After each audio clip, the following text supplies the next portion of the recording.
Yeah, it is in fact a decision. I don't care if you're a robot. Everything you eat, you decided to eat that. You, Amberlynn, you decided to, you chose that. And those of you watching this, whatever you're eating, you're choosing to eat that food.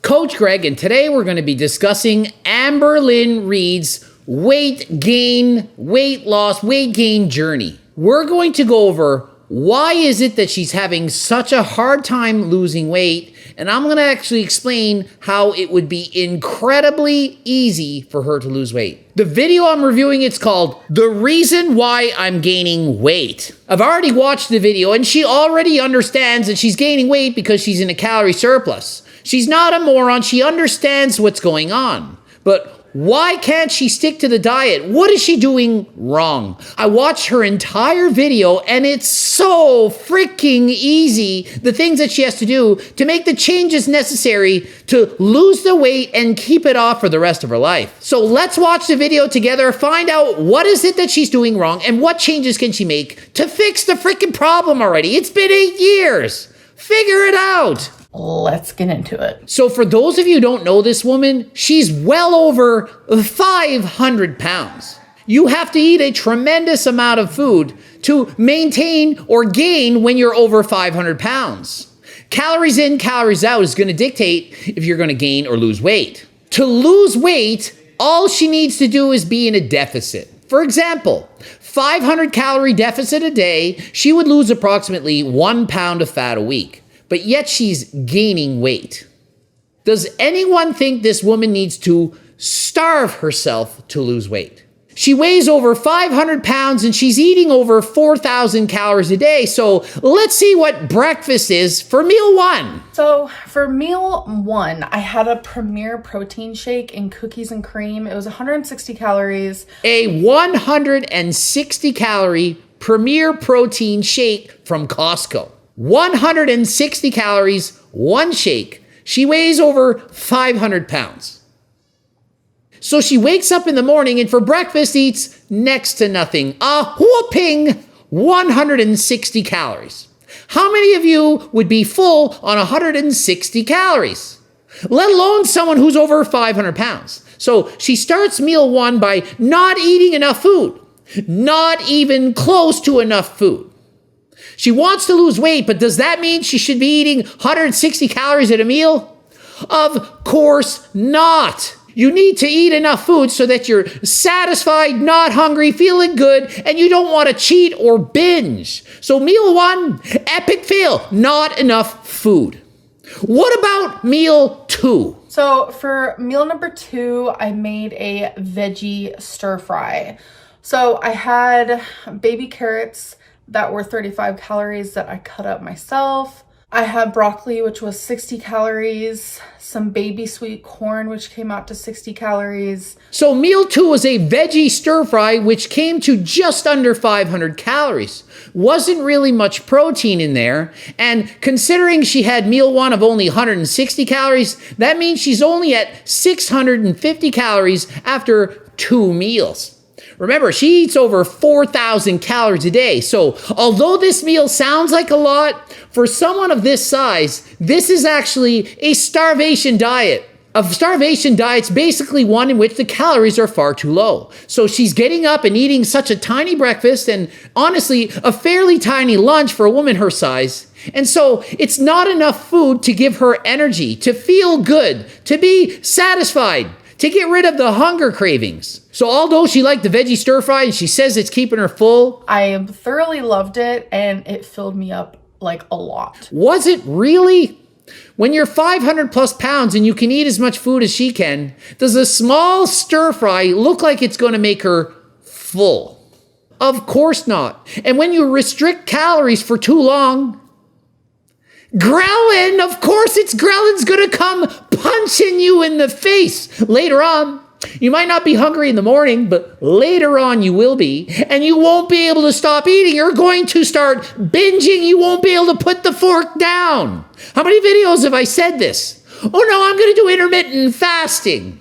I'm going to save up my calories for later. Sure you are. Then you're going to keep eating and not be able to stop and wonder why. So I'm not sure what switched inside of me. I overeat in large quantities for several different reasons, and it just felt very robotic. I felt like I couldn't control myself. Well, she gets up in the morning after eating way too much food the night before, so she's not all that hungry for breakfast. So she's eating most of her calories later in the day and not enough in the morning. It should be the opposite. You're supposed to eat more calories earlier in the day and less at night. Guess what? You don't need a lot of calories to go to sleep. You're not burning off a ton of calories laying in bed not moving. Versus during the day when you're awake, moving, at your job, exercise, whatever, you're going to burn a lot more calories. So it makes way more sense to eat more food earlier in the day and less food later in the day. So if anything, she should be eating the exact opposite of how she's eating. She's doing it exactly 100% in reverse. But thinks she's doing good. And how many of you are like that? Oh, I started my day real good. I had a healthy breakfast and lunch. I was doing real good in the afternoon. And then supper, I ate a healthy supper. And then I couldn't stop eating at night and I blew it. I ordered pizza and I ate all of it. Does that not sound familiar? That's almost everybody. Not many people have hired Coach Greg and said, oh, I blew it for breakfast. I couldn't stop eating chocolate bars. I ate way too much crackers and candies and chips in the morning. Anybody, well, not anybody, most people can make it through most of the day eating strict and eating stir fries and salads, and I'll just have a protein bar, a little shake, and I'll be fine. I'll have a carrot stick as a snack. Doesn't last. Ghrelin comes punching you in the face. That's what changed. I felt like I couldn't control myself with everything that I'm about to show you. So prior to these next food decisions, I guess you could say, they're not even decisions because it's like I literally felt like it wasn't me.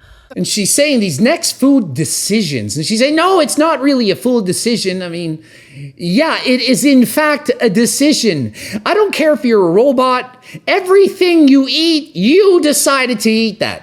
You, Amberlynn, you decided to, you chose that. And those of you watching this, whatever you're eating, you're choosing to eat that food. You didn't have to eat that. There was something else. You cannot convince me that was the only option on this earth. The only food left in the house. There wasn't one other option. No, you're eating what you want to eat. You're choosing the wrong foods. And you know better. You need to be proactive. You need to fill your house with healthy foods. Foods that you know you should be eating. You need to not fill the house with garbage foods. High-calorie dense foods. Foods that are nasty, juicy, sexy, amazing. High-calorie dense foods. Trigger foods. Foods that you start eating, you can't stop. You need to get them out of the house. They're in the pantry. As soon as you see it, you're not going to be able to stop. You're going to want it, crave it. Or even worse, it's sitting on the kitchen table. Bunch of chocolate displays. You want to be displaying fruit and vegetables. Foods that are lower in calories that you can eat, that won't make you crave other foods. Use your brain and make logical decisions. Plan out what you're going to eat. Failing to plan is planning to fail. But everything I eat from this point on, I wasn't thinking. I'm not making excuses whatsoever. It's just how it is for me, unfortunately. You've been gaining weight for years. It's about time to make the final decision to care about your health. And I am not fat phobic just because I'm telling her to eat less calories. I'm not fat phobic. I want to see her lose weight and keep it off. So just because you're some TikToker with a punchable face doesn't mean the other people are fat phobic. No, we might in fact care about her health. So here we have a box of wheat thins, and we have this garlic and herb soft spreadable cheese, which is super amazing. So they were both unopened, and by the time I was done, I ate the whole bag of wheat thins, which is 128 pieces according to their nutritional. So she ate an entire box of crackers and container of cream cheese. Does that surprise me? Of course not. Those foods taste delicious. They're amazing. Remember when I said you should eat foods inside the circle? Pretend the circle's a plate. You want to eat foods inside the circle. The crackers and cream cheese are outside the circle. They're too high. On a scale of 1 to 10, let's say she should be eating somewhere between a 6 and an 8. Those foods, it's a 9. It's too good. It's outside the circle. It's got too many calories, okay? She needs to eat foods that are in the circle. She ate about 1,700 calories, just opened the box and said, oh, I'll probably eat just, a few. And before you know it, the box is gone. How many times are you doing that? I've done it a freaking 100 times. With cereal, crackers, anything, chips, you name it. You say, I'll just eat a handful. And before you know it, there is nothing left. And maybe sometimes the next box is gone. How many of you have done that? I've done it. I know what this is like. You can't stop eating. Once you get the taste of it, you can't put it down. You need to not have it in the first place. You get rid of the highly palatable, delicious foods and swap them for lower calorie alternatives. Rather than eating 1,700 plus calories of the crackers and cream cheese that she probably polished off in 15 minutes, she could have been eating for an hour and 15 minutes, eating Smart Pop popcorn instead, and probably had half the calories. Maybe she would have got 4 or 5 bags down, been full, satisfied. She would have had less calories and eaten for an entire hour longer. After this, I felt so sick. My stomach started cramping and it was going on for about an hour. And eating this way, it literally made her sick to her stomach. Her stomach hurt from this. It wasn't good. Too much cheese. She can't eat that. She knows this, but yet decided to buy it and then eat it. Don't buy it in the first place. An hour later, her stomach is just starting to feel better. As soon as it feels better, she's eating a snack. 300 calories of high-fat pepperoni. Is this really that amazing, that yummy, that you really needed this at this point? You couldn't have thought of another healthier snack that you might have liked even more, that would have been more filling? 300 calories of salami, it's not a lot of salami. It's not very filling, and it's full of fat and calories. We're trying to eat in a deficit to lose weight. Eat something different, something with less fat that still has protein that's of more volume. So many choices, I'm not going to name them, so many alternative choices could have been to fit inside that circle. Salami, it's outside the circle. It's got too much fat and calories to fit in that circle. You don't want to eat that. I like to have them as a snack, but unfortunately, sometimes they are a trigger for me. The thousands of clients I've coached in the past, you all know how I warn you to avoid trigger foods. She literally knows this is a trigger food and yet continues to eat it. She knows better. It's almost like she wants to gain weight. It's almost like she sees her subscriber count going up, how many views she's getting. People are watching her gain weight. They can't help but look. It's like a train wreck. You can't turn your head away. They see she's gaining weight, endangering her life, and they're coming to her channel to watch the train wreck. It's a car accident that's about to go down. This is a car accident about to go down where we don't know if the person's going to survive. Amberlynn, listen to this. If you were to lose weight, you could be an inspiration, motivation for other people, and I would bet you would get more views if you lost the weight. So if she's doing this for attention, it's not the kind of attention you need. And then after salami, which is a trigger food, she then needed something sweet, so had 400 calories of chocolate-covered peanuts. Doesn't get much more of a high-calorie dense food than that. So much calories in a little handful, so it tastes amazing, but you don't get to eat very much of it. In comparison, if she had, for example, say, anabolic popcorn, and it tastes amazing, it satisfies the sweet tooth, and you can eat way more of it for way less calories. And you would think she's eaten enough by now, but no. A couple hours later, she's eating an entire box of couscous with oil. More calories. Over 800 calories at this next meal is just so much food.